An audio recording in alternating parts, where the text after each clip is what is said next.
Hey, Christopher. Yeah. Do we have any more agendas potentially? You're happy. Thank you so much. I've got. I'm waiting on Harry to reply when we get started, okay? No, it was, I didn't know.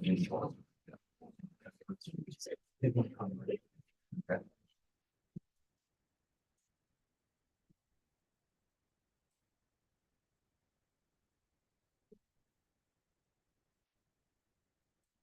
Ladies and gentlemen, we're just waiting on our vice chairman. He'll be here in just 1 second. We'll get started.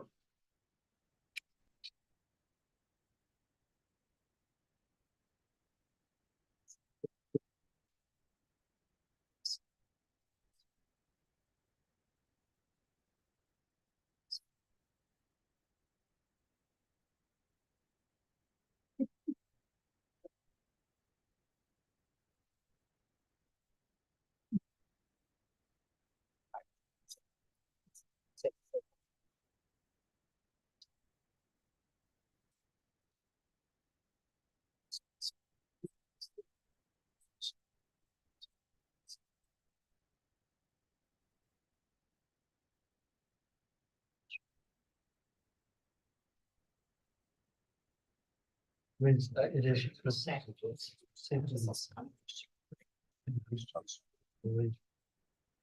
Around, very, everything's jumped, you know, after. The race.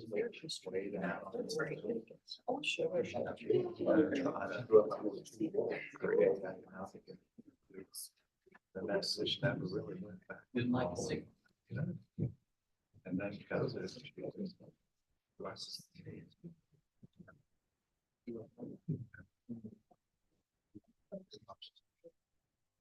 Never moved. 2.99 days.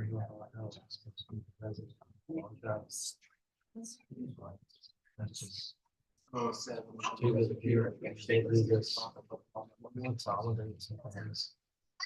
Right, so, you know, once you see that, that's going to be spectacular. So instead of that spread over the voice, sounds expensive. I also get a big, you know, take a big whack at it.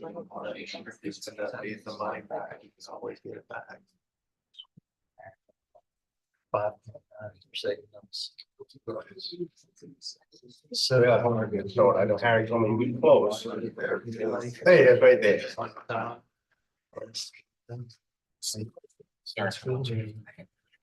Ladies and gentlemen, thank you for your patience and welcome to the February 21st, 2024 meeting of the City of Charleston Planning Commission. My name is Charlie Karras. I'm the chair. I'm joined by Vice Chairman Harry Lassane, members Bart Jackson, Jimmy Bailey, Donna Jacobs, Sunday Lepesis, and McKenna Joyce. And these folks are volunteers appointed by Charleston City Council. And I know you will join me in thanking them for their time and their efforts on behalf of our city. The way the meeting will run today is I'll read an item from the agenda into the record. And then we'll get a presentation from staff and some recommendation maybe from staff. And after that, we'll hear from the applicant. Also joined by Erica Harrison as well. So we hear from the applicant, and then anyone in support of the application, and anyone that he may have concerns for the application. Then we'll let the applicant give a final word, reply to any concerns, we'll draw it up. After that, we'll close the public hearing out, and then the commission member will discuss, make motions, and decide what we'll do with it. I know there's that temptation after we want to add something in, but once we close the public hearing, I ask you to just leave it alone, let us discuss it, move on. So thank you. If you have a phone, I'd ask you to please turn it on silent or turn it off. I'd also want to ask Mr. Morgan to introduce any staff to be participating today and any changes to the agenda. Sure. So my name is Christopher Morgan. I'm planning manager here at the City of Charleston. Some staff members who are here helping with the meeting today are Philip Overpass to my right, Molly Connor, who is an annexation planner, Philip Clapper, who is our clerk, and then Eric Coleman will also be presenting on one of the issues that are up before you tonight. We do have a couple of deferrals. These are under zonings, 1136 Bees Ferry Road and 1154 Bees Ferry Road have both been deferred. Thank you, Mr. Ford. Before we get started, I'd like to ask if anyone has an issue, zoning's come up at the end of the agenda. Does anyone have a zoning that they would like to be heard? Maybe we could bring it up. If there's no one here for zoning, we'll move on to the regular agenda, but I just want to ask so you don't have to wait around. You here for zoning? Yes, What item are you here for? 1916 Second Drive. Mr. Chairman, I move we move item number 5 under zonings up to the top of the agenda. Wait, is there a second? Second. Second, Ms. Leftis is all in favor, signify by saying aye. Aye. Anyone opposed? Great. So we'll move that up. And the first item we'll hear is on under zonings, number 5, 1916 Second Drive, West Ashley, TMS 3500500000. Hang on, up O's 8, approximately 0.21 acres. West zone is single and 2-family residential. It was on OD Duwop. Mr. Morgan. I'm jumping ahead. You may have to pull it up. That's gonna take a minute.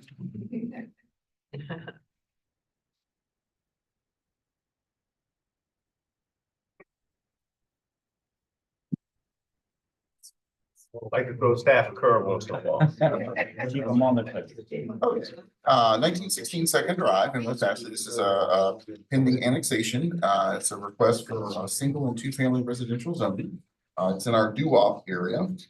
This is Second Drive right here. It's between Blitz Ridge and this is in Drive over here to the left and just south of Belmar, off of Savannah Highway, in the kind of DuPont Road area in general. And it was in the county's Doo-Wop overlay. And the property at present, it's in our suburban designated area in our comprehensive plan, which allows for densities up to 8 units an acre. And the image of the property is here. And I believe we have a street view here of the property, and there is a garage with a garage apartment involved. And I know that the owner, who I believe is here, the owner here tonight, yeah, is going to explain, but there are 2 units on the site, and he will explain some of the situation with the 2 units that are on the site.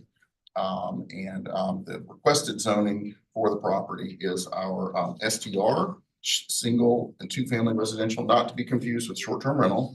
We'll be changing that in our new zoning ordinance, so we don't call it STR anymore, but it's a single and 2-family residential. And that is the request, and staff is recommending approval of that. And then you have 1 submitted online comment, and I believe that commenter is here with the in the audience tonight, so he may be speaking tonight. And if you get up to speak tonight, I would rest in saying, come up to the podium, tell us who you are. If you represent someone, tell us who you represent and your address, if you would. So would the applicant or the owner like to be heard? If you don't, I mean, you don't have to, but again, if you want to say something, now's your chance. Come on up. Thank you, sir.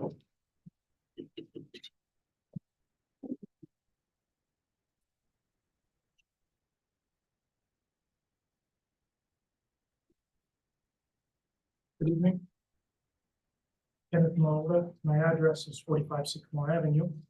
I'm a representative of the owner. And we are requesting annexation to the city, which was recommended by Charleston County. So we've worked with city staff and county staff, and this was the path that both sides recommended. That is why we are undertaking this. Thank you. There are 2 structures and 2 units. And so we have worked with the city to create a path to maintain 2 structures and 2 units. I'm happy to answer any specific questions. I don't want to take too much of the time, but I'll remain here in case you have anything specific you'd like to ask me. Thank you. Thank you. Appreciate your comment. Thank you for your work. Would anyone else like to be heard? Yes. Go ahead. Come on up. Tell us who you are.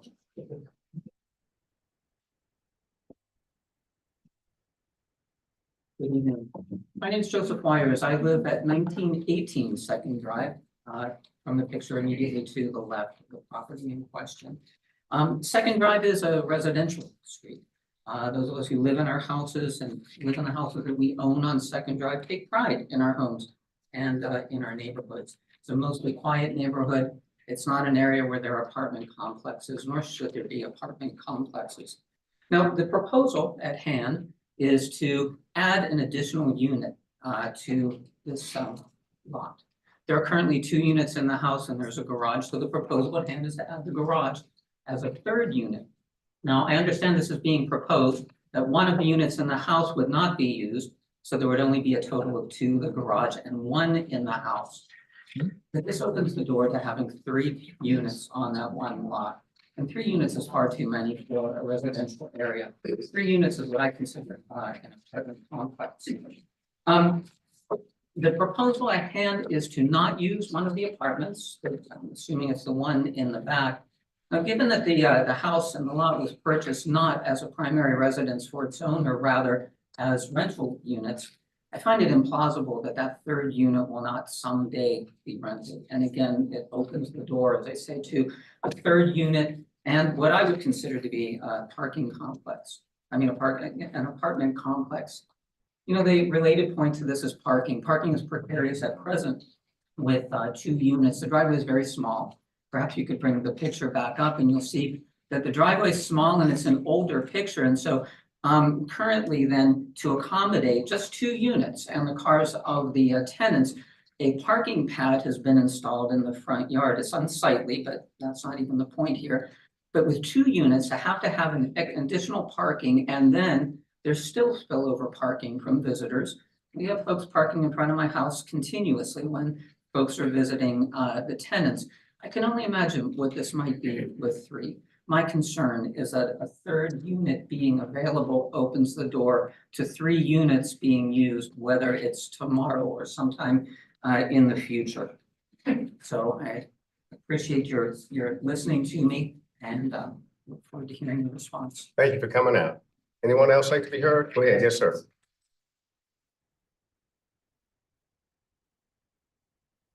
Good evening. I'm Michael Turner. I also live at 1918 Second Drive, but I'd like to speak on behalf of our neighbor Doug Walters, who lives at 1910 Second Drive.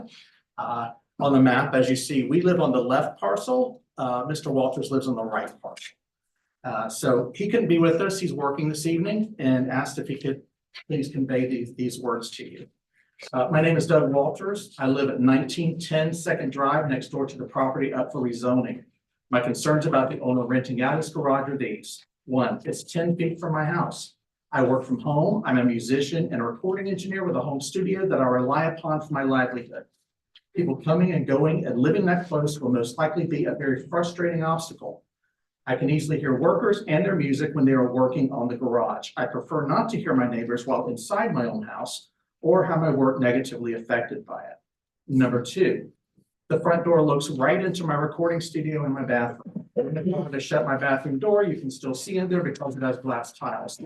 I should not have to block sunlight from entering the interior of my own home by keeping curtains and blinds shut. Number 3, I question the safety of the garage structure. I have no clue if the new wiring that was installed by I have no clue if the new wiring was actually installed by licensed electricians, because despite the construction that has taken place, I have not seen one single permit posted. I fear there could be some type of fire or event, and with it being so close to my house, I fear for my safety. No one should feel unsafe in their own home due to concerns. No, pardon me. No one should feel unsafe in their own home due to corners cut by neighbors. Number 4, the neighborhood is quiet and mellow.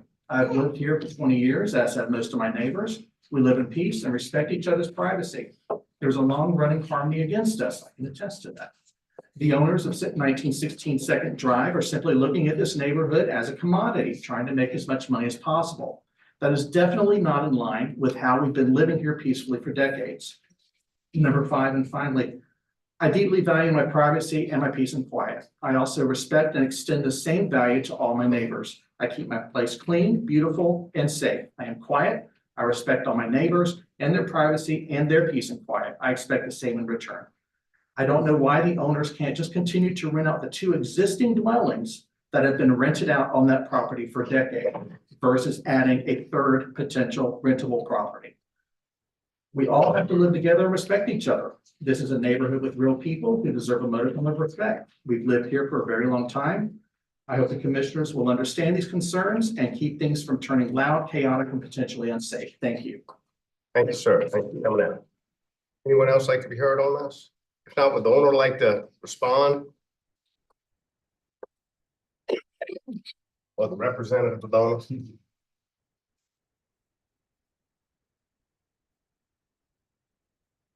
Couple of points I'd like to mention. So safety is a primary concern, and that's one thing that we discussed with the city, is an inspections process that would occur after annexation. The second unit recently had a fire. It was actually on Yom Kippur. I was supposed to be in synagogue, but lo and behold, I ended up being there dealing with the fire department. So it is an older structure, and what we are hoping is that through the city inspection process, we can make sure that the new unit is safer. The idea of a third unit is not feasible. The whole idea here is to use the older unit, which we consider to be less safe, for storage. The company needs a storage area. That is what I have discussed with the city. In regards to the idea of peace and quiet, it's a shame that our neighbor couldn't be here today because he has been performing illegal work himself. And in addition to that, and the county's aware, I've spoken with them about it. In addition to that, my neighbors are not in the city. And what's interesting to me is that they won't annex into the city, won't be subject to the purview of this commission, but instead would like to wield their authority against me. I find that absolutely fascinating. I hope you will take it into consideration too. Thank you. Thank you, sir. Appreciate it. Got to close the public aspect of this unless there are any questions or mention. I do have one particular Ms. Harrison, question. go ahead. Understanding the neighbors' concerns and comments, I guess one question I do have is, and I guess we can direct this to them, is that annexations, we see them as positives for the city. And coming into the city as far as an annexed property. And I didn't know if you had an objection to the actual annexation of this parcel coming into the city. No, none at all. Any other questions? So the main house is a duplex and has 2 units in it, correct? Yes. Christopher, that's correct. Yes, yes. Okay, and one of the units in the duplex was damaged by the fire. And I don't know those details. May I ask the owner? Does the owner want to answer that or you want? Happy to answer. Yeah, go ahead. Yes, I mean, was it damaged by fire, the main house, the duplex, one of the units in the duplex? The fire was in the second unit. Okay. It was not damaged to the point of being uninhabitable, but it did require repairs. We believe that based on its age, we don't know when it was exactly constructed, but we believe that the safest option is to allow the city to inspect the new unit and then to proceed based on. So you're going to build a new unit on the garage apartment, is that correct? It's an abandoned, the unit that sustained the fire and use it as a storage. Okay, so that will not be rented. I mean, even though it is a duplex. So what are the rules concerning that? Well, all they could have on the site is 2 units. That's all our codes would allow. That's all the And zoning. how is that managed, or, I mean, how do you know if somebody? If we have any information that there's a third unit being used for residential purposes, then there would be a violation letter issued and they would have to correct that. Mr. Bailey? Yeah, I mean, all of these concerns about improper work and whatnot are somewhat irrelevant to us until it comes into the city. It's not even us, really. I mean, so my only concern is what are the uses allowed in the future versus right now? Changes. And you're saying no more than 2 units. That's why the STO. And if they violate that, they're subject to the city of Charleston's code. Ms. Jacobs? And currently in the county, both units are rented. Am I understanding that? I believe there are 2 units rented on the property at present. The owner seems to be saying yes. Okay, Yes. so that's, and also the thing about multiple renting of units. The house next door to me is a rental unit, then burns down, small driveway. If there's 3 people in the house renting like college kids do, it's not 3 separate rental units, it's just 3 people renting the unit. It's not, there's no separate, there's 3 cars, so, you know, those things happen. That's just kind of the way of the world. Mr. Bailey? I move for approval. Okay, Mr. Bailey moves for approval, second by Mr. Hussein. Any other discussion?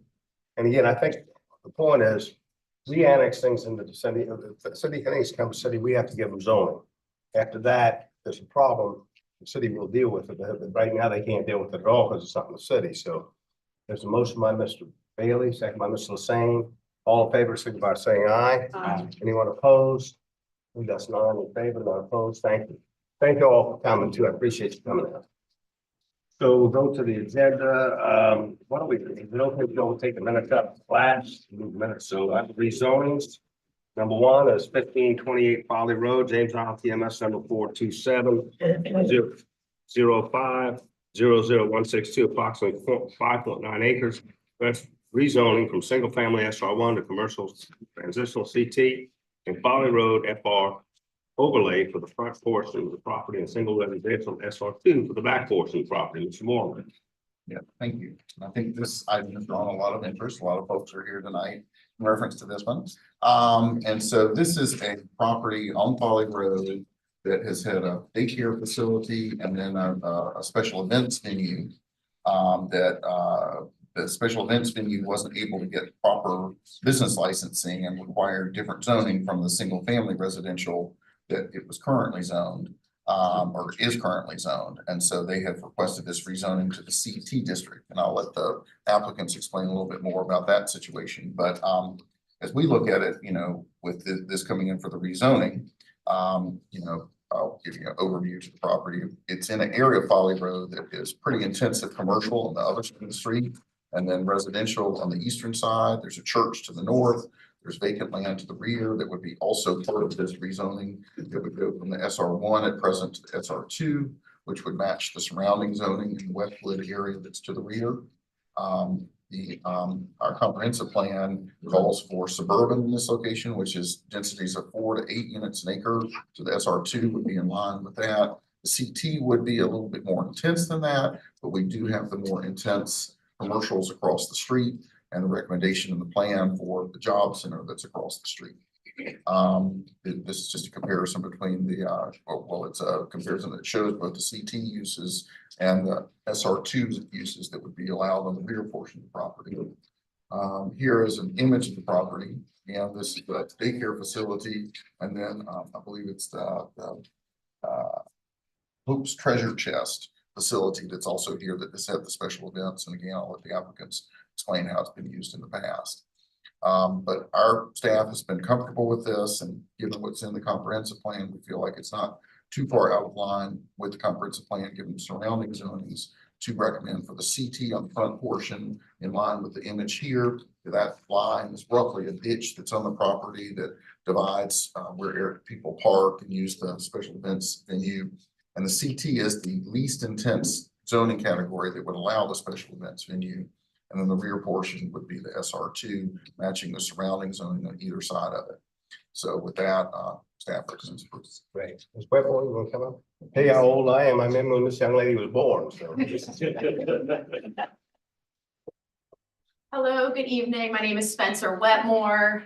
Yes, I land use is in my blood. My mother, Melinda Luca, spent many years doing land use, and I guess I'm following in her footsteps. So it's a pleasure to be here with you tonight. I am here joined by a number of members of the community in support of this application. But let me give you just a little bit of brief history. I don't want to take up too much of your time.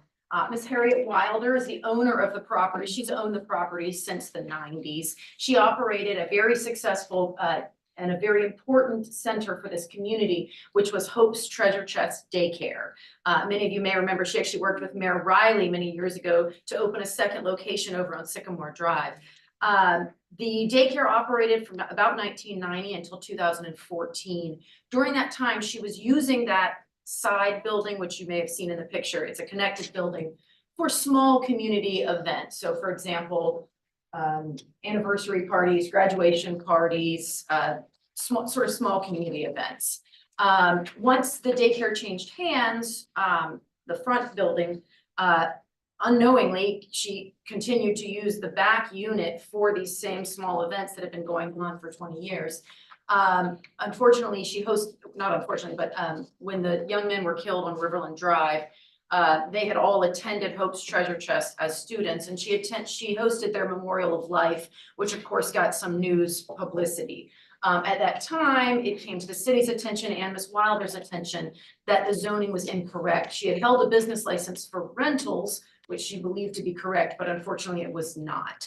And so there's no planned construction here. This would simply be a rezoning to allow to continue to operate. We have received an enormous amount of community support. I've provided the written petition to staff. Over 2,000 signatures, most of them actually by hand. We believe about 1,400 of them to be from the James Island community and at least 64 of them to be from the neighboring community. The only other thing I'd point out is that this will only allow her to continue to hold events as a conditional use, meaning the city will have leverage to ensure that the amplified music is turned off. All of the parking requirements, that there be space between the nearest residents. So this will still be a conditional use. I've spoken with the zoning administrator about that as well. And Jason Morgan is correct, it would be the least intense. Rather than asking members of the community to speak in favor, I'd simply ask you to, by show of hands, who is here in support of the application. So rather than take up the commission's time with all of those speeches, I would simply ask you to note that there has been a tremendous outpouring of support for this application, and I'm happy to answer any questions. Thank you, ma'am. Would anyone else, I'm just gonna ask, like to speak in favor? Obviously, we see your hands and you don't have to speak, but you can show your hands and that's for the record, so we see that. If no one would like to speak in favor, additional, again, we recognize you. And anyone here in opposition to the application? Okay, great. It makes life easy. Thank you, Ms. Whitmore. That'll close the public aspect of this. Comments, questions, motions? Ms. Lampus, move for approval. So your mother, we asked about her. Exactly. And she's also a state representative. So she's done well. So motion by Ms. Lampus, second by Mr. Hussein. All in favor, signify by saying aye. Aye. Anyone in opposition? Great, that's 9 in favor, none opposed. Thank you all for coming. We appreciate you coming out tonight. Thank you. Good to have you. Welcome to stick around.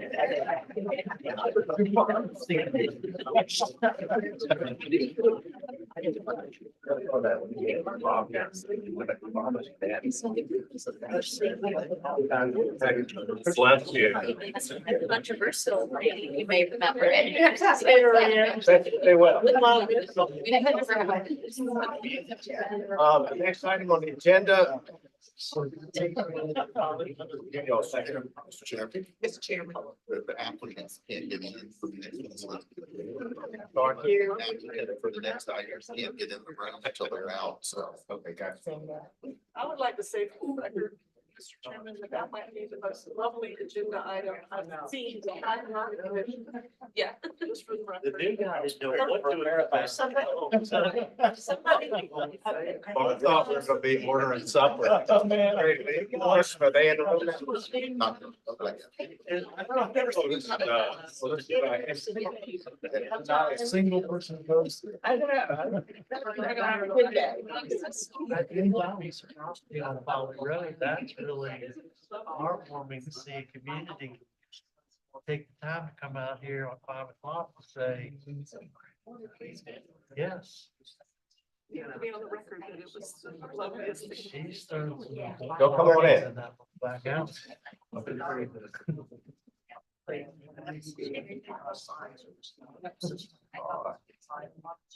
Mr. Bell, we tried to get some of these people to hang around to talk about your issue, but they didn't. Those people are all supportive of our. The next item on the agenda is number 7, Vanderbilt Street. And that's a TMS number 4601 60400 3.4 acres, request rezoning for property. For the property for Old City Height District 5 to Old City Height District 6. Mr. Morgan. Shift gears and move downtown to a very different type of request. So this is, as the chairman said, Vanderbilt. It's the parcel that this is the part of actually fronts on Calhoun, St. Philip and Van Ross. It backs up to King Street properties with St. Matthew's Lutheran Church and also a parking garage that is on the city of Charleston. You see the area that is subject to this change here. This is a request to go from the old city height district of 5 stories, which the rest of the block here is, to old city height district 6 in this one location. This is our comprehensive plan that shows this is part of the city center area, which the recommendation in the plan is for the most intense uses, the most intense heights, a location like this. So the request would be in line with that. This is just a difference in the heights here side by side compared between 5 and 6. This is an aerial image of the site, and the subject property is right here in the middle where there's some 1-story buildings on the site. These are all owned by the College of Charleston. I think some of these are presently used for facility support, things like that. This was the old Sears building. I believe this is where the Guardian Center was, and maybe automotive stuff or something like that. I can't remember. Just some images of the site from the street. This is all you can really see. It's very difficult to see from the St. Philip Street side. This is just a alleyway that leads into it from the St. Philip Street side. Then the applicant has some slides here. I know Mr. Bella is used to doing all these at VAR, but I'm going to look through a couple of these and let him come back to some of them. But I think these give you a sense of where the application is. It's shown in red here in this location. Again, St. Matthew's Church is right here. Here's the parking deck that is noted here. It's 54 feet and 5 stories. The building here at the St. Matthew's Church is 84 feet. This is just an image, and again, Mr. Bella can explain this a little bit more, but this is basically going from 5 stories to scale. It would be on this site to 6. And this would be for a dormitory type facility for the College of Charleston. And just some aerials here. I'll let Mr. Bella go into these. And this is kind of a view that you would see from St. Philip from up King Street, just giving you a sense of where the height would be. Of course, the building wouldn't look like this. This is just a kind of boxy view, so you get the sense of where the height is. And there again, I mean visibility. And there you go from this is from Van Ross side. And from further up the King and across Marion Square.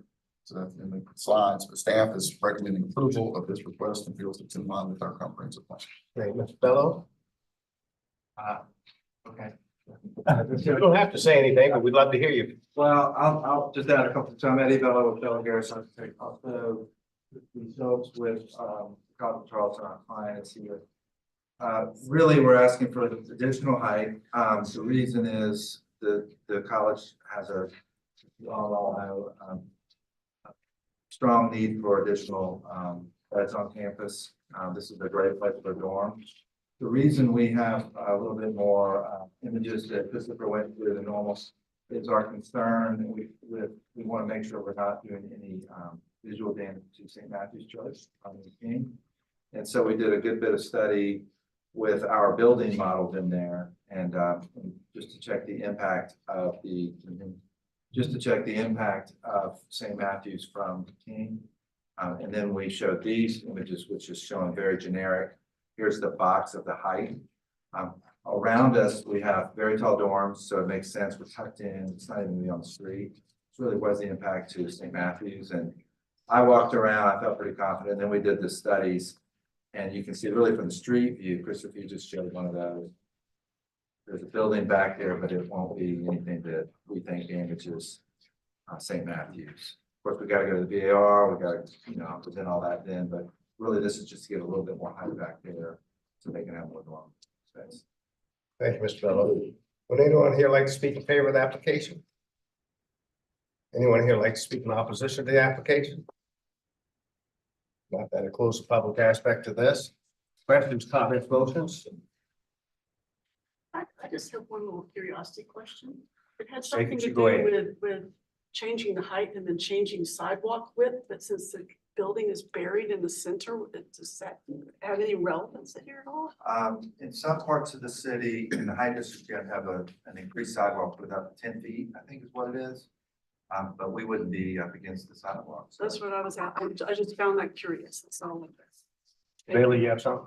I'll move for approval. Okay, Mr. Bailey moves for approval, second by Melissa Lane. Any other questions or comments? Not all in favor of the motion, signify by saying aye. Aye. Any opposed? It's 9 in favor, none opposed. Thank you, Mr. Bello. Good to see you. Next item on the agenda is number 3, Wapu Road, West Ashley, that's number 418-0000000. Okay, 6, approximately 1.86 acres. Rezoning of portion of the property for conservation T to general business GB. Mr. Morgan. So this is a request that is part of a long time coming plan idea that dates all the way back to the DWAP plan from, is that 2016? Yes. 2016. And Eric Poland's here. He's going to give a little bit of background on this too. But this has been a key initiative of the city in this area for a while, and also of the adjoining property owners. It's just been an issue of trying to work out the detail. But before you tonight is going to be this item that's under the rezonings for the rezoning, and then also before you under the zonings, number 616 and 622 Wapu is where the newly annexed properties that will be annexed to the north up here will get their zoning as well. And this will enable a redevelopment of these properties, including the infamous title loan facility on the corner, as well as an older duplex structure here, into new mixed-use development here.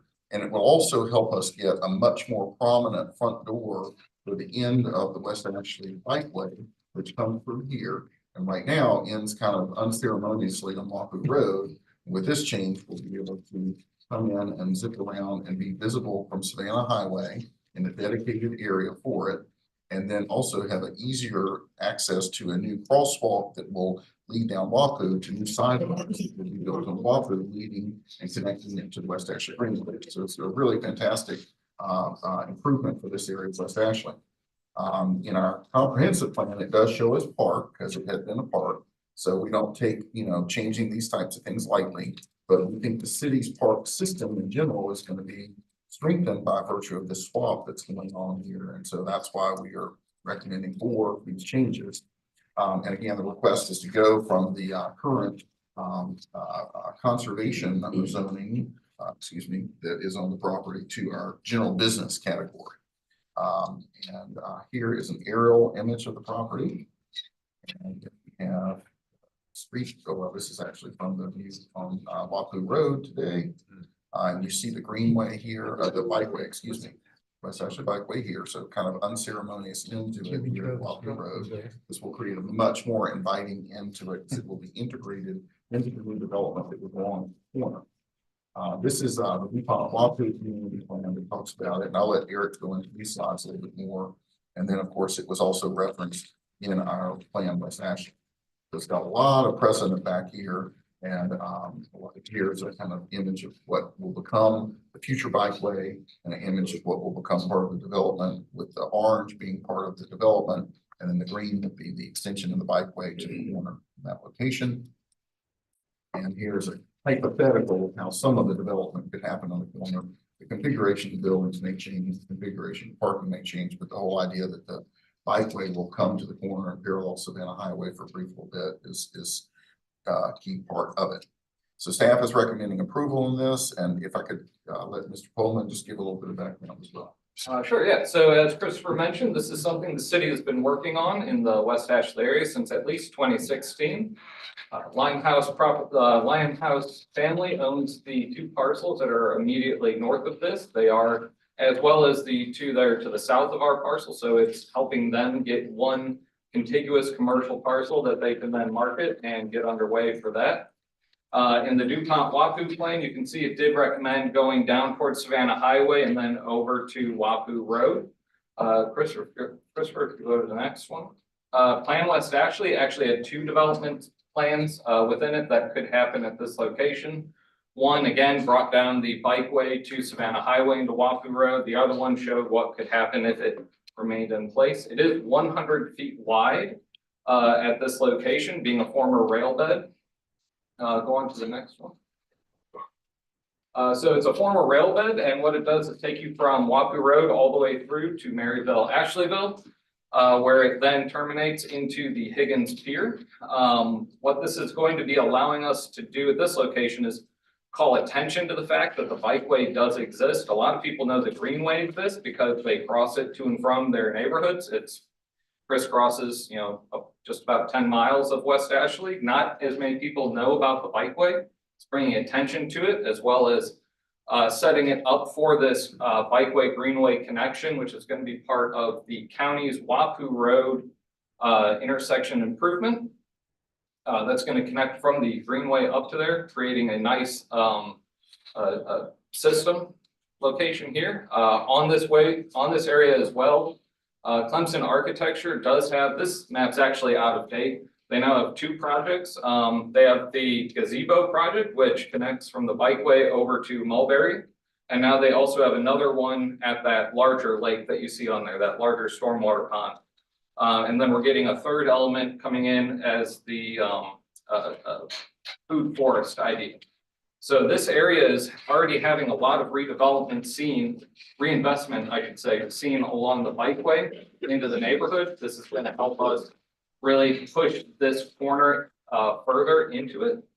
And go on to the next slide. As Christopher said, this is just a conceptual idea of what could happen here. The applicant is hoping, the private sector applicant is hoping that there might be a possibility of doing that cross access that you see there. That's not a definite, but what is happening is we want to rezone this element here. The 100 feet that we're going to keep of the existing bikeway, we want to rezone that to commercial so as to not incur a 50-foot buffer that would then have to go onto each commercial segment to the north and south of this. So it's helping really pull it in. We can activate it with buildings up near it. We can activate it possibly, as you see here, with some dedicated city parking on our parcel, something along those lines. But it just really brings us all together. Great, thank you, Mr. And so the applicant is the city, so we've heard from the applicant. But anyone here who'd like to speak in favor of the application? Anyone here in opposition to the application? Not, thank you all. That'll be up to aspect, Ms. Jacobs. Mr. Chairman, I'd like to move for approval, but I'd like a point of privilege to just speak for a minute about how long I've been involved in this with the city since the initiation of the West Ashley Revitalization Commission. What most people don't realize about Wapu Road and Savannah Highway, there's like a major commercial hub for years for West Ashley. And now it's just kind of become a little bit of nothing because everything that's going on down there. The redevelopment of this project will be huge. And if Mr. Morgan can go back to that last conceptual slide, one detail that you might not see very clearly on that will happen is if you notice how wide and beautiful the buffer will be coming to that corner so that you can be able, with the county's new project, cross over Savannah Highway and get down to Greenway and make this whole connection very beautiful, very usable, and connect the two sides of the highway. In addition, Mr. Pullman mentioned something that I've been waiting to tell you all about, is that's the food forest. And the reason we got the food forest on that property with the city is the requirement of planning commissions to attend continuing education courses. And I attended a continuing education course with the South Carolina Forestry Commission on the food forest in South Carolina. I brought that attention to the attention of the Parks Conservancy. And the next thing I know, the commission had given them a grant to the Parks Conservancy to build the food forest there along that lake. And it will be the first one in South Carolina. Right. And it'll be along the Greenway. And we're going to have a playground there. Clemson is one pavilion there for the community to gather, as well as a gazebo over the lake. So activating this site, it's only about all that activity is only about a quarter of a mile in from where this connection will be. Right. So this is going to be lovely, lovely, lovely for this section of West. And the Limehouse is a good people who live it too. So that's a motion to approve. Is that correct, Ms. Jacobs? With a long dissertation that needed to go with it. That's motion to approve. Is there a second to the motion? I'll second it. And I also want to comment, I believe Mr. Morgan, I remember seeing a version of this diagram probably 15 years ago, maybe longer. So this has been in the works for a long time and been a dream for a long time. And while we're talking about the Charleston Parks Conservancy, I'll pat them on the back a little more. When I was with them, we did a master plan for for the greenway and the bikeway right after Plan West Ashley was completed. And the dream was connecting this way, connecting the bikeway and the greenway. And we worked really hard on all these various configurations of sidewalks and how we can make that connection smoother. And this was the best idea. And so I'm so glad this is happening. I just want to make sure that there is some certainty that the city can give us that by doing this rezoning, this doesn't ensure that this happens, but I'm imploring the planning department to work with the private developer who's going to be the partner in this to make sure that before any sale happens, this reconfiguration is locked in. So anyway. Great. That's a motion. I had the information on the crosswalk. Can you tell me a little bit about that? Are you talking about the connection point between this and the greenway? Uh-huh. So the city, and hoping I get this straight, if I remember correctly, the city paid for 30% engineering work, maybe a bit more, to actually engineer out how the connection between the bikeway and the greenway could be accomplished. And then the county was going to take that construction cost and pull it into the intersection improvements that's going to happen at this location. Those intersection improvements right now would be the connection line down to the greenway, as well as four-way crossings for pedestrians at this spot, as well as closing the slip lane off. So coming from Wapu Road onto Savannah Highway would no longer have a slip lane, but it would have a dedicated right turn lane instead. That's exciting. I'm thrilled to hear that. Great. So there's a motion by, I'm sorry, I'm gonna cut you off. No, thank you. Motion by Ms. Jacobs, second by Mrs. Sane, all in favor, signify by saying aye. Aye. Anyone opposed? If not in favor, not opposed. Thank you all for coming. Thank you for coming. Mr. Chairman, would you like to take the zoning that relates to this one also right now? That's great. Let's do that. So the multiplication item is a two items. It's two parcels, but it's all one item on your agenda. And here we go. Zoning number one. Okay, zoning number one. Okay, great. We'll do that. So again, we've already located this, and just the same slides. This is the two parcels. It totals 4.57 acres, and it would come into the city as GB, just pending annexation.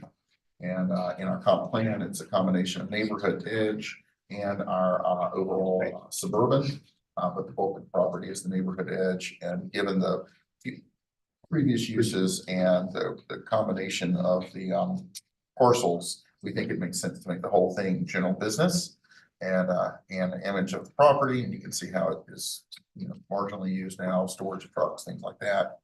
And so we're recommending approval for GB for both these properties. Thank you. Let me just read that in the record. Number 1, 616, 643 Walker Road, PMS number 350-20001-8 and 019, 4.5 acres.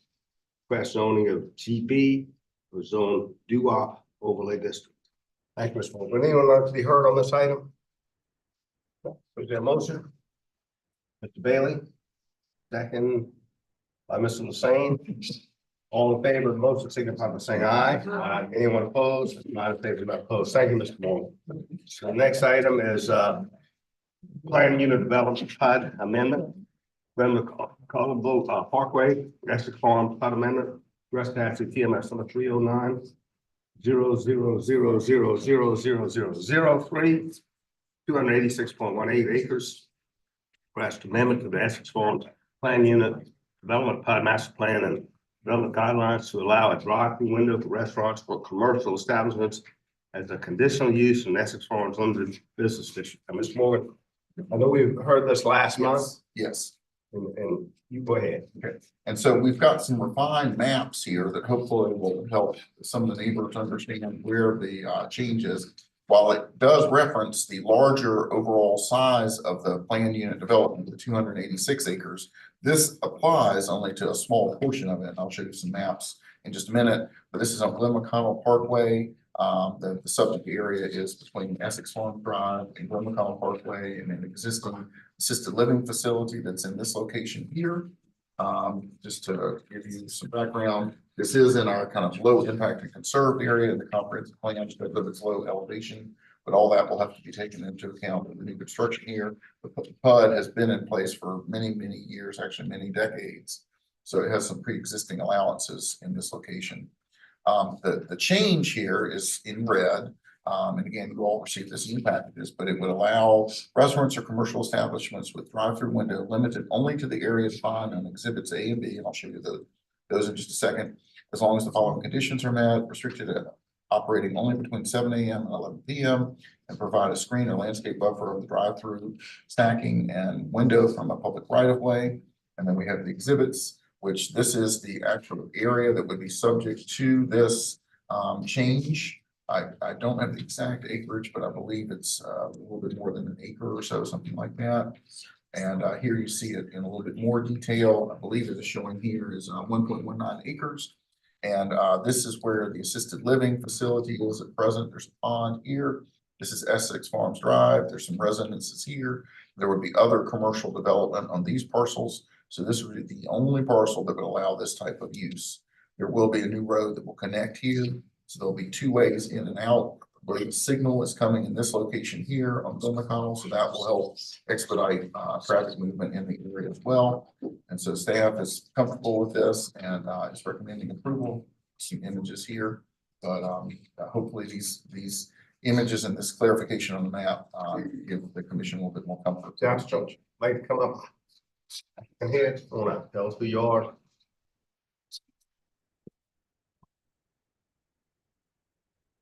Hi, good evening. I'm Amy Chicken with HOA, and tonight I'm here with Collins Moe with Camerson Property. So we gave a little bit of definition. I think last month we were under the impression that we only had the option to do the whole LB zoning. So in 1997, the PUD was approved and was approved for single-family residential, multifamily recreation, and then limited business and commercial areas. That's the area that's in here. So as Christopher said, the senior living home is in this area.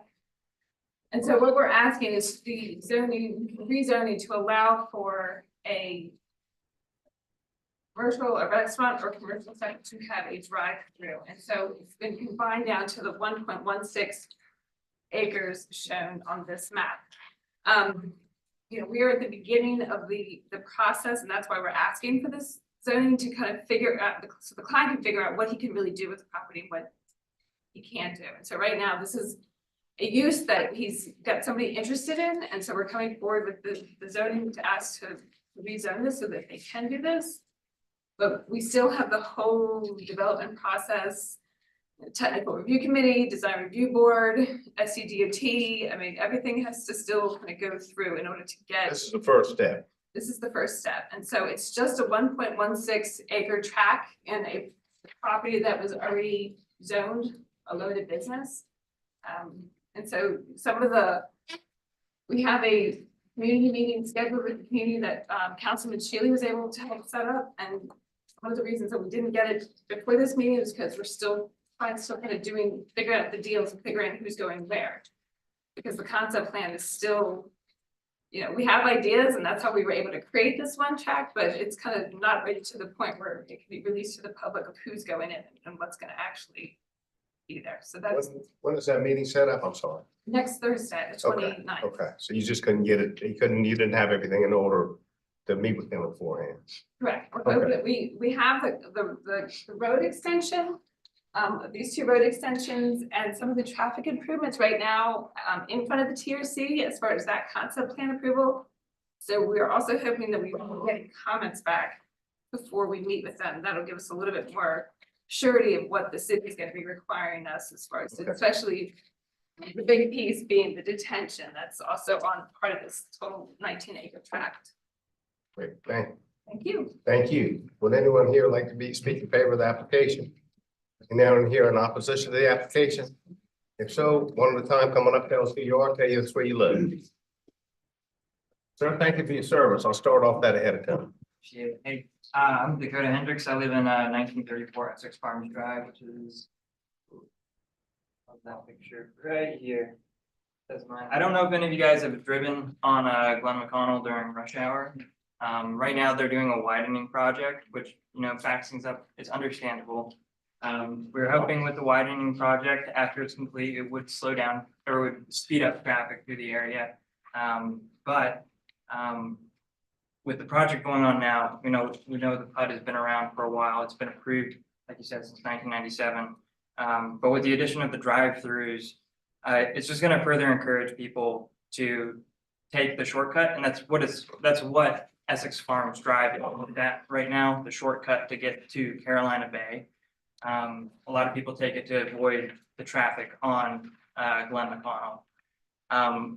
I wouldn't want to add something to the commercial district that would further encourage more people to turn left onto our entrance. It's a small entrance. It's hard to get in there enough with the addition of a stoplight, which is going to hold up traffic even further, making it longer wait times. I work right now, I'm an instructor at the Citadel, an Air Force ROTC instructor. So I already have to sit into traffic from downtown to get back to West Ashley. I really wouldn't want anything further hindering that drive to get back to my family, which I really don't already see a whole lot. So, yeah, that's what I got. Thank you for coming out, sir. I gotta run, but thank you for all your. No, thank you for coming. Yes, sir. Thank you for having me, guys. Dr. Steve Shook, I'm a retired from a physician. I live at 1938 Essex Farms Drive. Carolina Bay, as we know, is a large community, nearly 2,000 homes. Essex Farms Drive, as you were saying, is a very busy area where people come out onto Glen McConnell. There are frequently maintenance trucks, delivery trucks, and just a lot of traffic, ambulances, everything coming in there. Busy area. Just getting out onto Glen McConnell, along with the traffic on Glen McConnell, is a problem. We understand that there's development. We want to do a number of things to assure some things that will abate any problem, changing the character of the neighborhood. This is going to change the character of the neighborhood, but we want to make it livable. Couple things we think that are important. Number one, Sky Drive, which goes here. We'd like to make sure that that's connected up first before anything else is done. This road here, so it currently only goes to here, the Harmony Living Facilities here, so make sure that goes through first of all. They were also talking about having a turn on coming off of Essex Farms Drive into this development. And we have a beautiful entrance there. There's a centerpiece. It would change the character a lot of our beautiful entrance. And there's just not room to do it, I don't think. Any entrance is going to have to come through here or over here off. This is called Dorothy Road. And that's the one that they're going to connect to. Let's see what else I had here. They're having a number of different businesses there.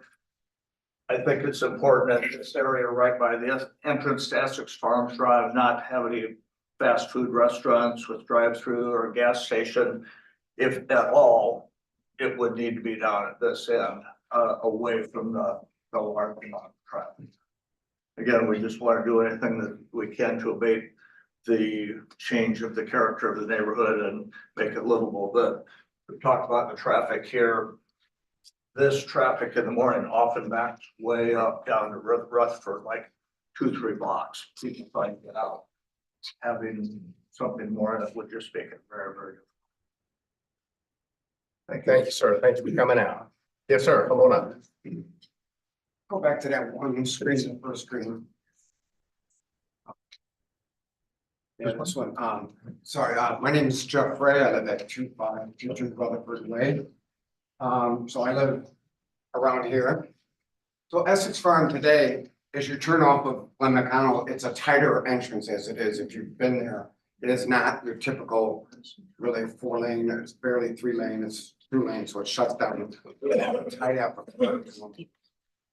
And because Harmony is right here, you have people with their walkers, people walking their dogs, people riding their bikes. You have senior citizens that can barely walk as it is, walking around here. you have traffic down coming down Sky to connect here.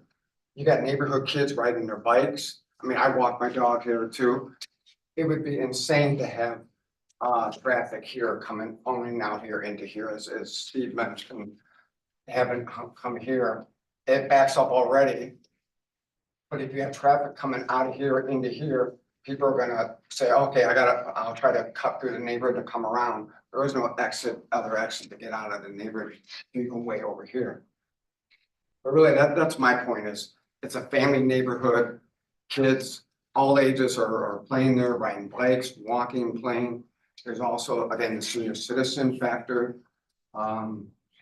Having again, a fast food or gas station pulling out the Sky would be insane. It's more accidents waiting to happen. Pulling out here, there's not the homes here, have it go this way, but having it come in here, it's just not, there's not room. Again, homes go all the way up to here. It's just not safe. Thank you for coming out, sir. Yes, sir. Come on.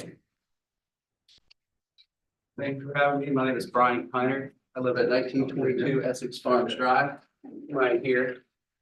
I have several video cameras recording basically the street all day long, and get at least 500 cars just in the morning and through the afternoon coming past our house. I believe I have in this Sky Road opened up right here that we're just gonna have more congestion, especially if there's any kind of traffic or regs, or if this light is backed up here that's in the plans. People are gonna be cutting down here, coming through our neighborhood. We already have tons of other people from West Ashley cutting through Essex Farms Drive. I'm also really concerned about our friends and neighbors at the retirement community here, Essex Farms on Harmony, excuse me. We constantly have people walking around the neighborhood, with dogs, children, all through here. There's probably 20 children that live in these neighborhoods, in these houses, excuse me. And then, can you go back to where that retention pond was, please? So we're also a little nervous about the riprap, or lack of a better term, that might come with such a development as a gas station or a Food Lion or any kind of, grocer there. If you go across the street to Food Lion, you will notice we've got a large homeless community around there. We're worried about the children that live along this road right here. There's probably another 10 children that just live right here. So I'm a little concerned about that safety. It's hard to keep, riprap away and trouble away, but we're trying to prevent it. I'm also concerned about this right here, coming into this acreage coming in. They're gonna form more traffic here at the light.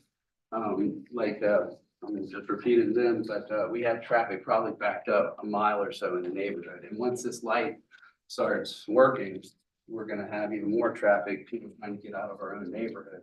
I just think by any kind of developments, especially fast food chain, we're gonna have issues with more traffic and with our people at Harmony trying to walk. I've already seen two of our people in Harmony almost get hit by cars. They're walking their dogs get loose. Had problems with people speeding through there. We've also tried to get speed humps put through there, which that was shot down. It got up pretty far to, I guess I don't know how far it went. But it did get shut down, and I was told it was because, they were concerned about getting fire department emergency vehicles in. That's a great idea, but by putting this here, we're gonna have trouble getting ambulances. We have at least probably 2 ambulances, fire trucks coming down Essex Farms Drive every day, going to Harmony, just Harmony. So I'm concerned that, that'll also delay the time of them getting there to respond. Has there been any studies of traffic? So just let him finish. Oh, sorry. Yeah, that's all right. So yeah, I'm just really worried about the integrity of our neighborhood. I think it's gonna change it a lot. I know my wife's threatening to move already if it happens, and I don't want that to happen, of course, because we've been here 5 years. I can't get away from the traffic going across. We can just watch our kids, tell them not to cross the street and be careful, but thank you for your time. Thank you, sir. Thank you for coming. Yes, ma'am. Did you want to?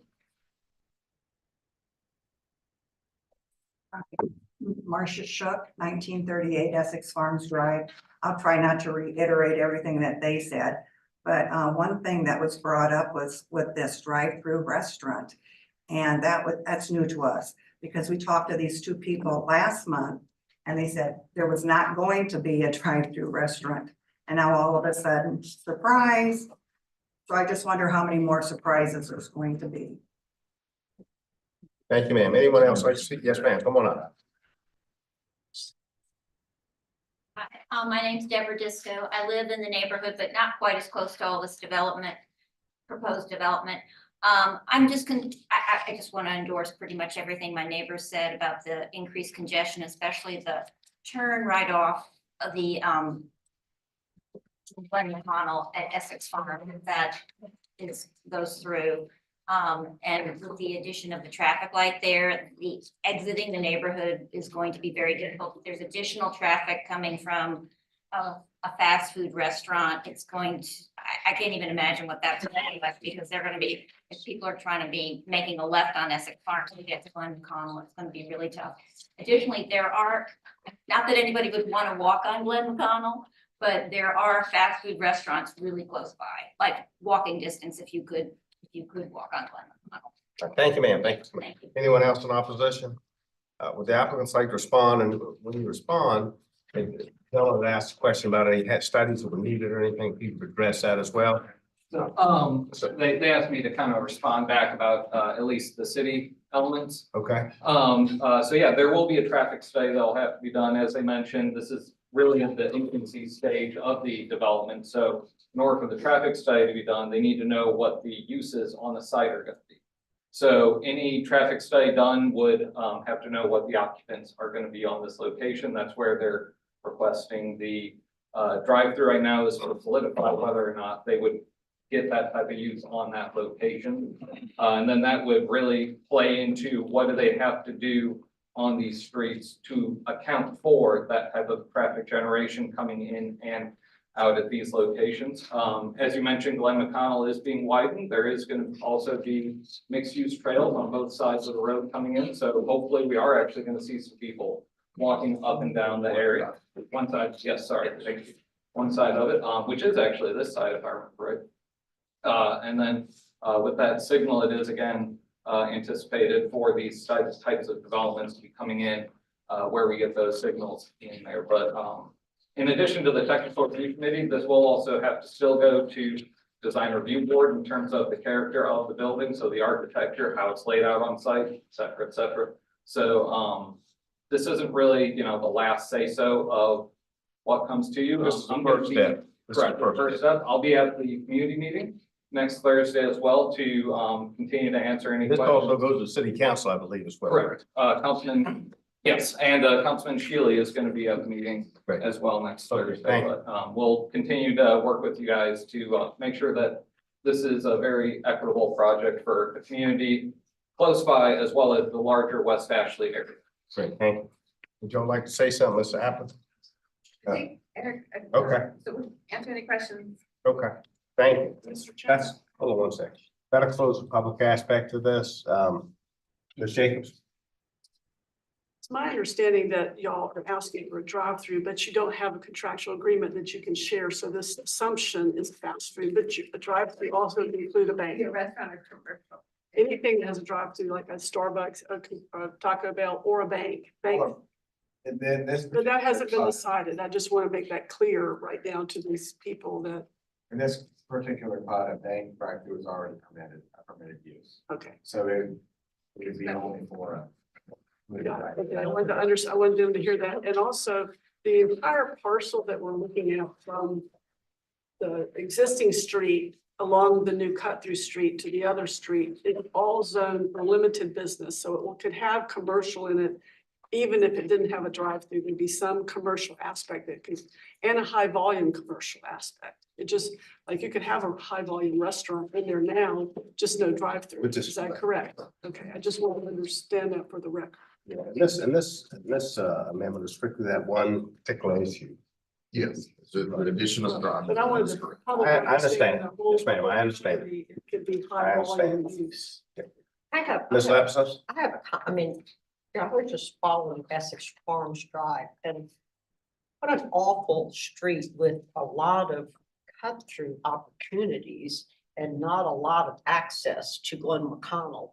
And how did this even get up? I mean, I know we like to connect our neighborhoods and connect, and obviously Essex Farms is huge, but this is, I think it's a terrible design from the standpoint of the traffic with these people.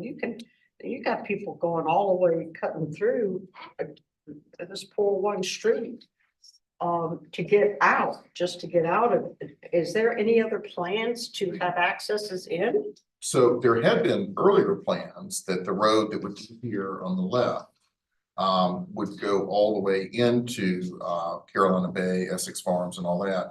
But there were issues with wetlands and I believe an eagle's nest in this area that prevented that from happening. So what you ended up with was the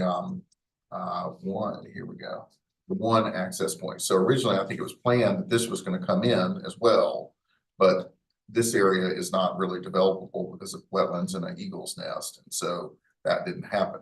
So the best extra connectivity would be this road coming here and then coming across there so that you have two accesses. Farms Drive. Yeah. I mean, honestly, and I understand wetlands and I understand eagles and I understand but it doesn't compare to traffic. And I think that if anybody reasonable would understand that this needs another access point in this neighborhood. And I drove Well, it. there is one, man. There was one. Sir, No, if you would, yeah, if you would, I know there's. No, I understand. I know there is. It's just not a lot of access. And a lot of people go by these houses just to get to that one point to go out to where all these people live. And that's really the only access right now. And you're talking about, and these are just people coming in. I don't understand how the commercial's gonna work either there. And how are people in the rear and I think it's a. I hear you, Ms. Terrible design, and I think that it needs a lot of work on the roads to try to get traffic, and I think that somebody needs to go through the wetlands and move the eagle somewhere else. Mr. Bailey? I want to make sure I understand what we're being asked to do. Christopher, the one that has the color of the specific area. That's closer. All we're being asked, I think, is whether or not there can be a drive-through window on that, whatever gets put on the little red crosshatched area. Yes. We're not being asked to change the types of establishments that can go there. None of that, correct? Only that something on that particular area can have a drive-through window. Or only a restaurant can have a drive-through window. Right. The bank already can. Restaurants or commercial establishments. Well, okay. Go ahead, Mr. Bailey, go ahead. So we have two drive-through opportunities there. So, I mean, I'm actually, I'm a little conflicted. I mean, there was a reason they prevented this. The PUD's been there a long time. On the other hand, this is certainly better than what we saw a month ago. But there's a reason. There's a reason that this PUD prevented that, I think. I'm curious to hear what my other commissioners think. So saying to Ms. Harrison. So I want just to address a couple of the questions or statements that came from the community that's here. You know, this property along that new road, Sky Drive, is that the name of it? That will be developed. And what we're contemplating here tonight has no impact on that. It will be developed. It's reasonable to expect that development will cause more traffic. And we can't here tonight can't control that. However, as usual, Mr. Bailey and I often think alike. the PUD did not allow this use when it was created. And there's no, while the developer has the right to develop that property, there's no right to currently a right to build a restaurant with a drive-through. And what we're hearing from the community is they don't want to see that. And I think that's a reasonable thing, a reasonable position for the community to take.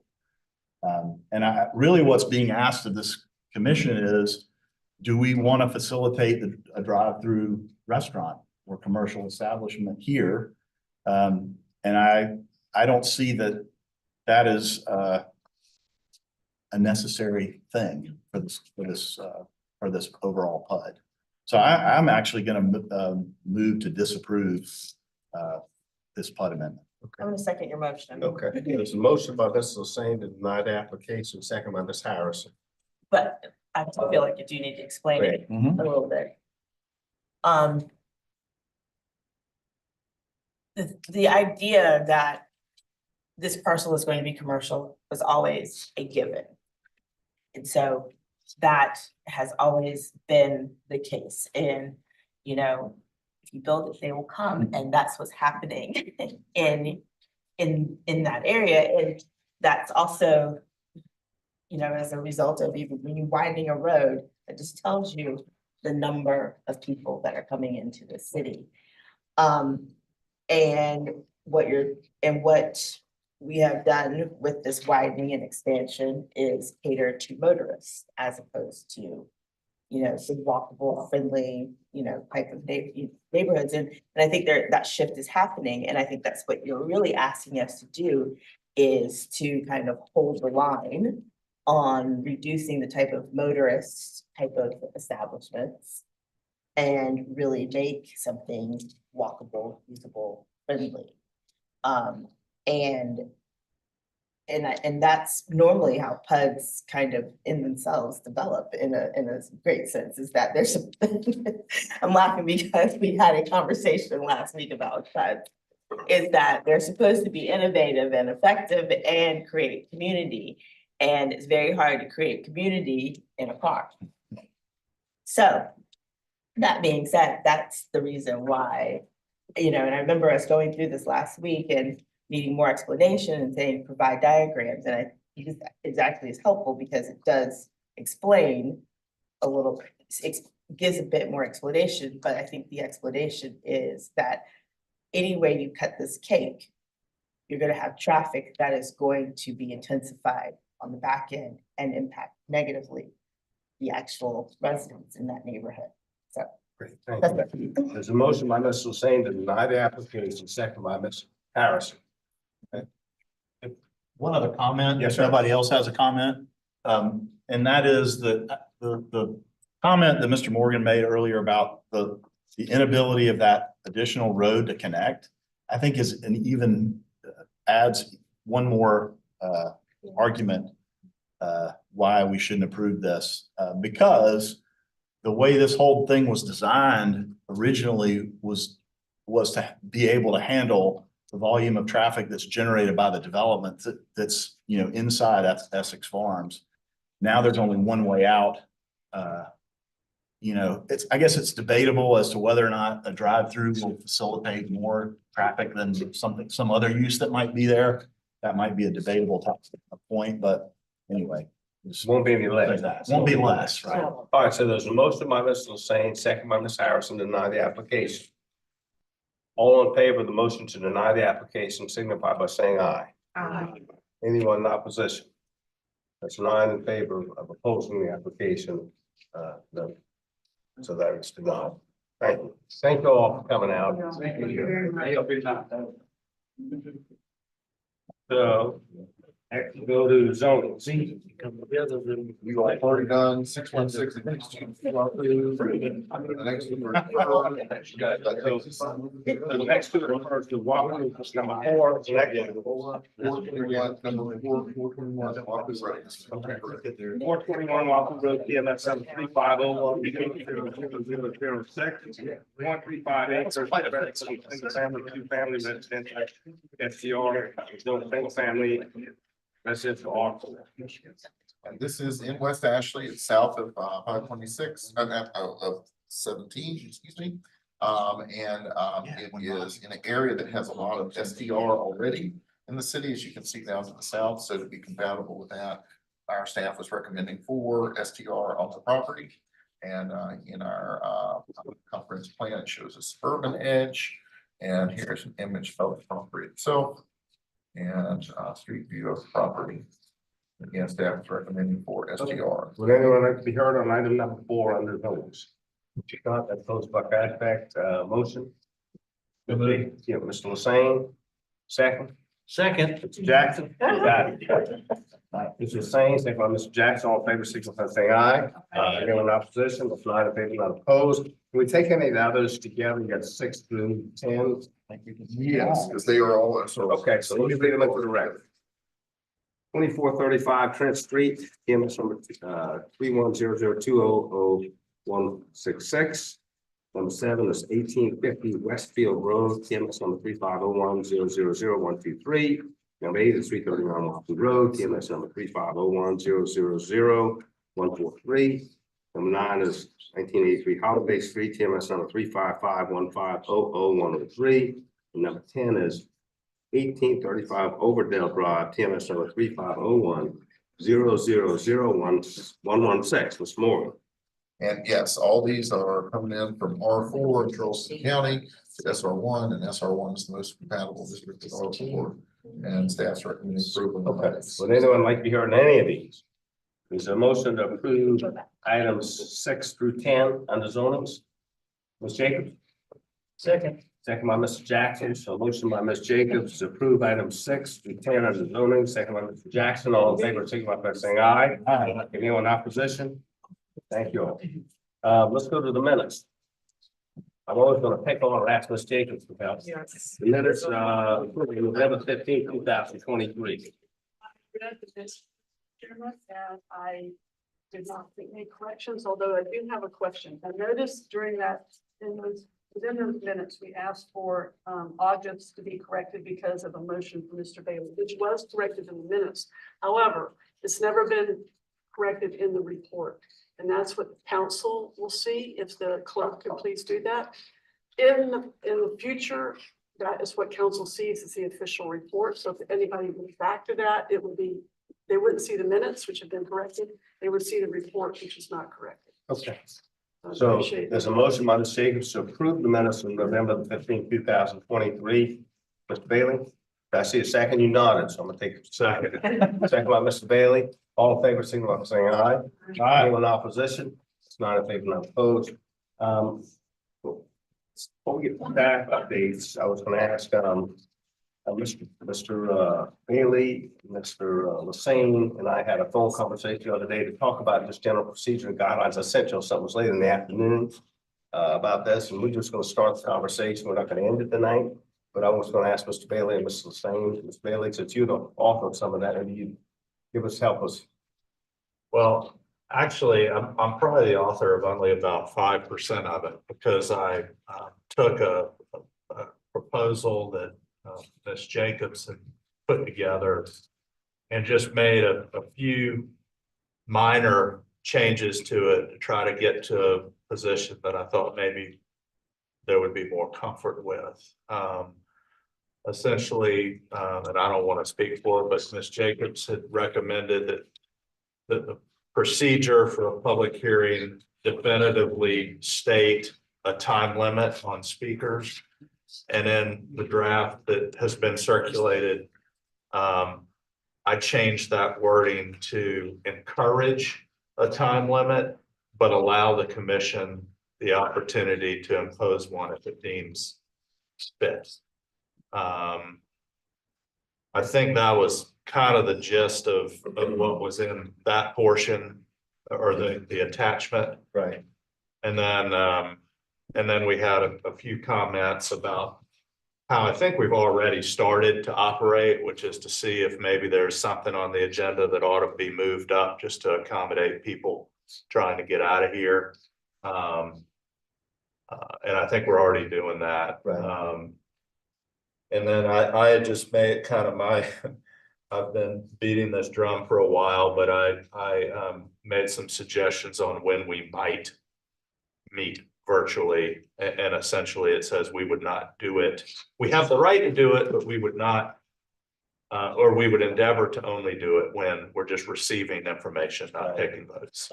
And just a little information, I've been on this commission, Ms. Lapis, a little longer than I. We have never, and Ms.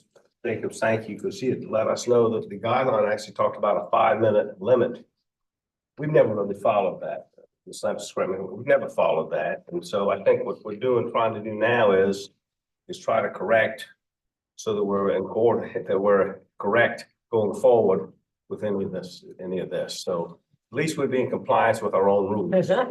Right now, we're not, because we let people all talk in 5 minutes, and I think it's important to do so unless there is so many. Times have changed in what we used to do and what we're doing now and the amount of activity that our market has had. So I think we need to really follow the rules. Yeah, so I think one of the things that Mr. Hussein said, and I'll let him speak, is that, you know, when you see a certain crowd for a particular item, we can then, at that beginning of that meeting, talk about having the time limit for that particular meeting and approve that. Mr. Hussein? Yeah, I was just gonna say, and I appreciate Ms. Jacobs bringing this conversation up and also the work you've done in looking for examples as to how we might craft. Just to say, the document that I submitted to y'all was taken from another municipality document. It was just modified. I didn't create that on my own. I looked at other places. No, but I mean, I think it was good for you to do that work to find that. Well, and also within that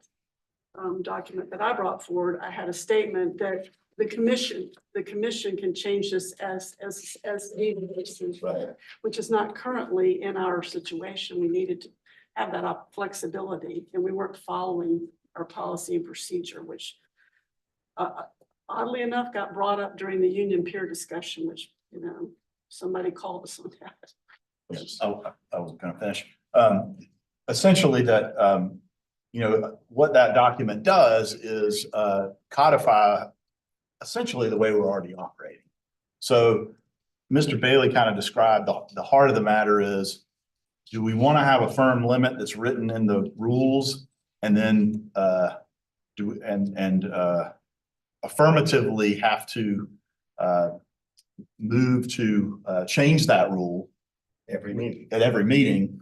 Or would we rather have a suggestion in the rules, 3-minute suggestion, that we then have the ability, you know, the chair has the authority to enforce that rule and use the chair's, you know, good judgment as to when to enforce that. And when the commission so desires, we can set a firm limit.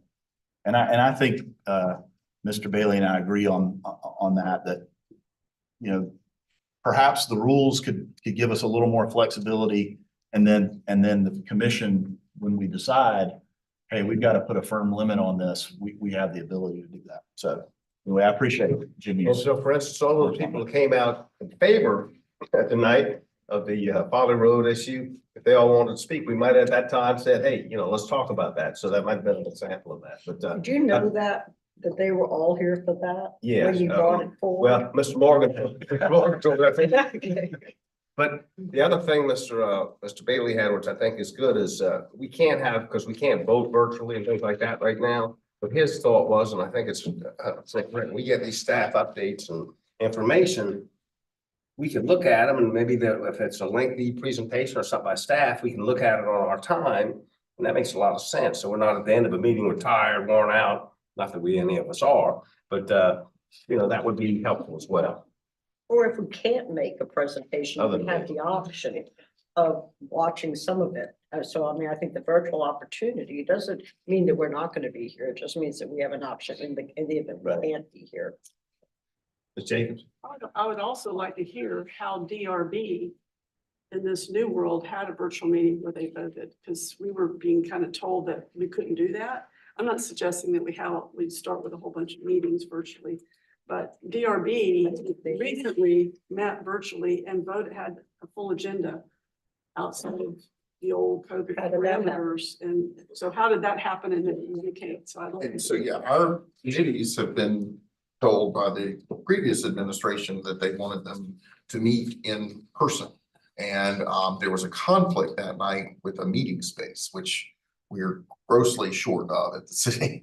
And there was a meeting in here, and there were not other meeting spaces that the DRB could go to, so they were given dispensation to do that virtually. I'm not saying that we wouldn't be able to do that in certain circumstances. I think we would, but I would just have to take that up the chain, because our new administration is very pro in-person meetings. And so I would need to get their authorization. You know, we'd need to review all that with I legal. understand that, because I'm pro in-person meeting also. I just think that we need to have some clear clarification about what the parameters are about in-person or virtual. That's what Mr. Bailey is bringing up. I talked to Councilmember Pell, talking about, he lied to me, talking about this issue about public hearings and speaking. And he said, you know, Charlie, I appreciate what y'all do with planning commission, because we come to city council, we have not just the zoning issues, we have so many other things that we have to address. And we do have to limit people, and we do. But we're there late anyway, even limiting. But he said, me and other council members really think that y'all is a true public hearing. Planning commission is a true public hearing for the public. True public hearing, because y'all listen and y'all listen it out. I think the public feels that way too. Yeah. So I'm not debating that, because I think that's true, but the flip side of that is council never gets the benefit of the results of that debate. They never hear how many people were here. They don't get our minutes to know those comments. They don't get those public comments. So I agree, the public should have the privilege, because right now what's happened at council is they have gone to giving all the public hearings read and just 1 minute for all of the issues. They've really restricted it. So you're right in the sense that it needs to be here, but council never gets the benefit. Right, but they know we vetted it out. They know that we have vetted that thing out for long periods of time, and I think that's what they appreciate, the fact that they may not have that ability to do. And they have our recommendation. They have our vote. And they know how many voted and how they So voted too. we can do one of two things. If people feel comfortable with this, I like what Mr. Bailey did and what Mr. Lassane, I appreciate them. We can make a motion to look at this. We can do it next month. If y'all want to sit on it for 30 days, we can do it next month. Let's do that next month. We can sit on it. And I think it came too fast. I think we ought to have 30 days. so we'll talk about it. Yeah. We'll put it on the agenda for next month. Sounds good. Any other business? Mr. Morgan, any updates? Anything we need to? Yeah, so we do have a couple updates on the zoning ordinance. Of course, just real quick on the peninsula plan, some of you all took part in the sessions that were held earlier this month, and we will be working with the consultants as they start throwing out ideas and putting a package of ideas together based on all the public engagement that's gone on over the last 6 months, and then be coming back at some point. Originally, we were scheduling April. It may end up being more like May or something like that. It's gonna be a little bit of time on that. But the zoning ordinance is getting ready to come to you all, the analysis of our current zoning ordinance. And I'll let Philip talk a little bit about, he's our project manager on that, talk a little bit about the upcoming schedule that we're working on. All right. Breaking news. We talked with the consultants and the latest on this is the code assessment that, we've been working on with the consultants for several months now, is getting ready to be released, at least the version that the committees and planning commission will see.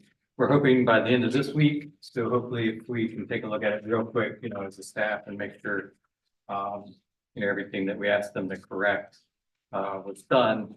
We hope to be able to release it, I guess earliest Friday, but it's probably looking more like Monday, Tuesday next week. So you'll get I guess we'll distribute an electronic version of it. Would be a PDF. I think it's over 100 pages, but it's it's not terribly huge. I mean, it's reasonably thick, but you would be able to go through it, or at least browse it, at least the sections you might be most interested in. But it covers everything in our zoning code, obviously, and there's a critique of it. It's somewhat critical. There's parts of our code that everybody, including our elected officials, council, mayor, planning commissioners, staff would say, are in bad need of updating. So it's a critique. There are some prescriptive things in it, so it's not all just, this is bad, this is bad. It's gonna be, here's what we can do, here's some ideas.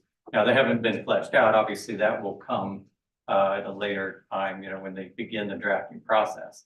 But so an update on dates, and you can write some of these down, but I'll send an email to you shortly with some of the details. So again, the code assessment document, hopefully released, late this week or early next week. You'll receive that. We plan to meet virtually, or the consultants really, I guess, to present the code assessment to them, and answer questions, get their feedback. And this would be the committees that were set up specifically for the code rewrite. That is the Technical Advisory Committee and the the Technical Advisory Committee and the Community Advisory Panel. And those would be virtual meetings. And we're looking at a March 7th date for that.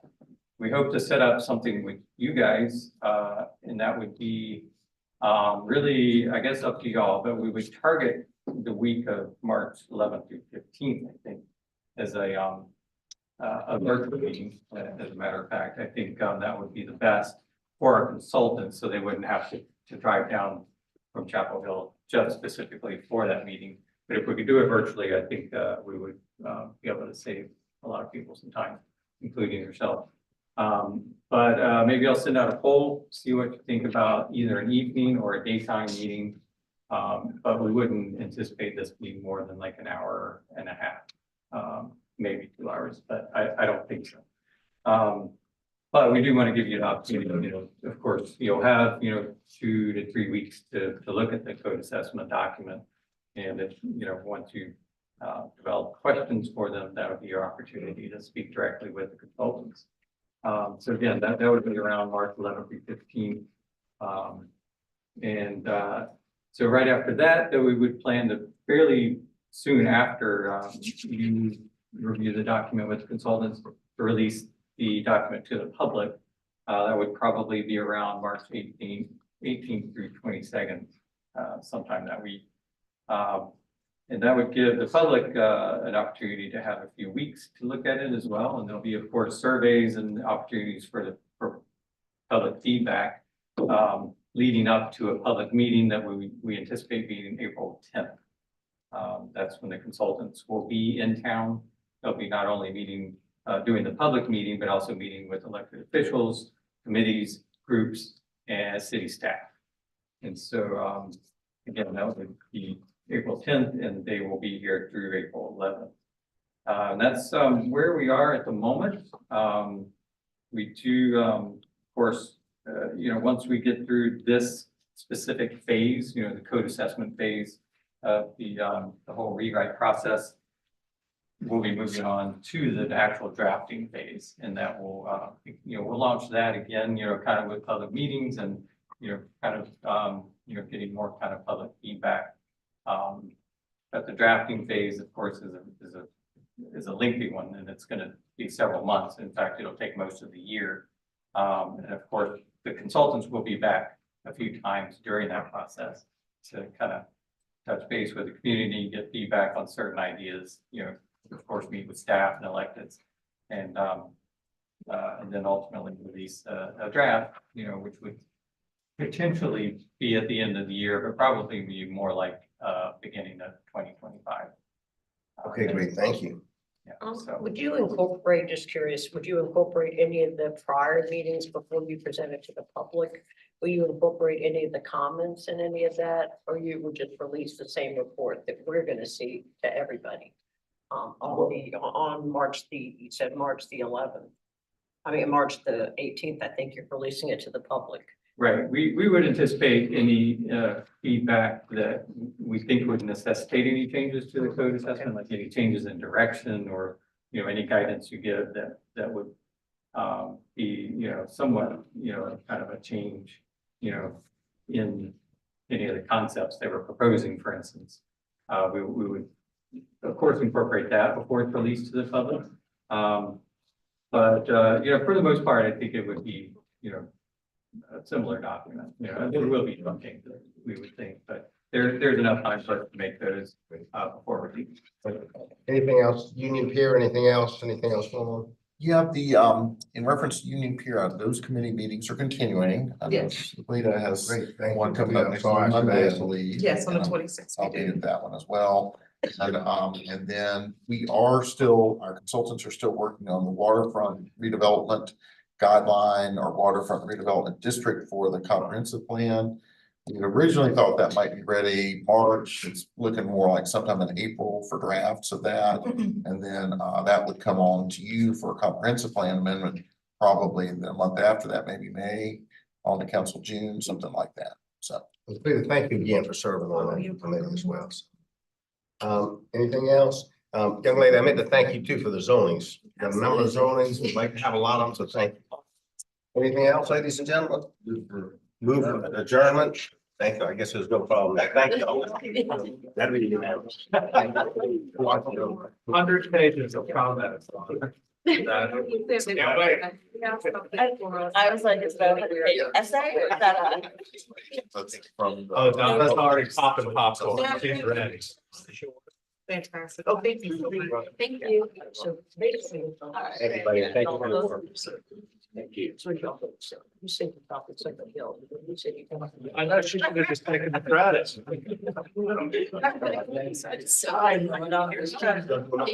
Everybody's okay. That's good. That's good. We're pushing. Yeah. Oh. Sure. Oh, we're just gonna say, oh, like, okay, what you need? Text me what you want. They're at home. And I need to get those. I would like a cake to the. So good. I'm eating a box of everything. You're the best. Like I'm sorry. Like I knew I was feeding for Girl Scout cookies when I clarified the ones with the Keeblers. I